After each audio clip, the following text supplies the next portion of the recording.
की हिम्मत कैसे हुई बोलने की? घमंडी और इंसान से कोई वास्ता नहीं है। कोई धोखा नहीं दिया। धोखा नहीं दिया था, धोखा नहीं दिया था तो वो नाम पर उसे सब कुछ और आपने उसे आपको देख माँ, आपने एक दफा मुड़ के नहीं देखा। को देखते देखते जी। तो हम बात करते हैं ड्रामा सीरियल भरम के बारे में।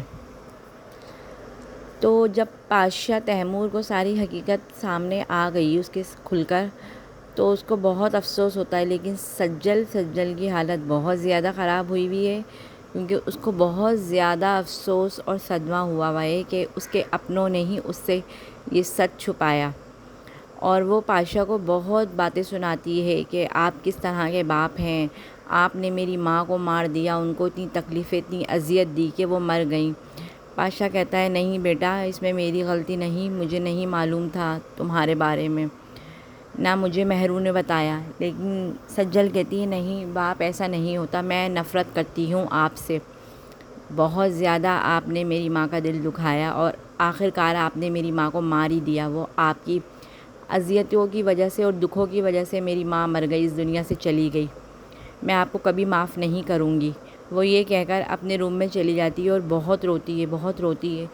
फिर सालार आता है, सज्जल को रोता हुआ देखता है तो कहता है सज्जल आखिर कब तक तुम इस तरह से रोती रहोगी, मुझसे तुम्हारा ये रोना बर्दाश्त बिल्कुल भी नहीं होता, प्लीज़ अपने आप को संभालो सज्जल, सब कुछ भुला दो। देखो अंकल इस तरह के नहीं हैं और अंकल को अपनी गलती का एहसास है, प्लीज़ सज्जल तुम अंकल को माफ़ कर दो, वो तुमसे बहुत प्यार करते हैं, उनको तो ख़ुद नहीं मालूम था तुम्हारे बारे में और ये सब कुछ आनी ने करवाया था, लेकिन सज्जल तुम माफ़ कर दो, तुम तो बहुत बड़े दिल की मालिक हो सज्जल, अब प्लीज़ बंद कर दो इस तरह से, मैं तुम्हें और रोता हुआ नहीं देख सकता।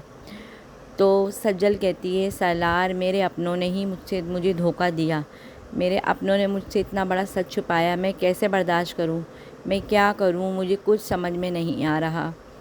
सालार कहता है सज्जल प्लीज़ समझने की कोशिश करो, सब कुछ भूल जाओ और अंकल को माफ़ कर दो, वो बहुत अच्छे हैं। और तैमूर पाशा अपने दिल ही दिल में बहुत रोता है, उसको बहुत तकलीफ़ होती है कि उसकी बेटी उसको इस तरह से कहकर चली गई।